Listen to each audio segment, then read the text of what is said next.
I want you to imagine a middle-aged woman that isn't particularly happy with her life. She's worked with a bunch of 30-year-old women who look like 20-year-olds that all do CrossFit and bring their own food in. They convince her to go to CrossFit. She goes. After a while, they convince her to go do a Spartan race, a obstacle course race. She goes along. She's halfway through. She's been under the barbed wire. She's been through the mud. She's been over walls, and she's already eaten all of her food. She's exhausted. She's hungry. She's tired, and she wants to give up halfway up this hill. It's the biggest hill she's ever seen.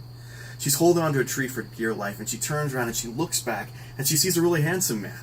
A handsome man with an artificial leg really struggling for his footing because around his waist is a harness, and that harness is tied to a guy in a wheelchair who's pushing with gigantic arms as hard as he can, and behind him is a guy in a kilt with armor and a shield in one arm and his hand pushing on the back, and they push past her.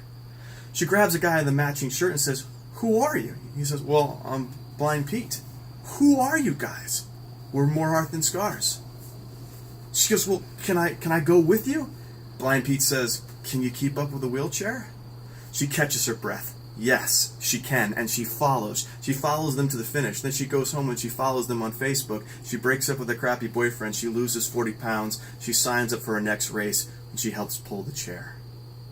The question, do you have more heart than scars, forms a quest. Are you the victim of your story, or are you the hero of your story? Do you want to come with us?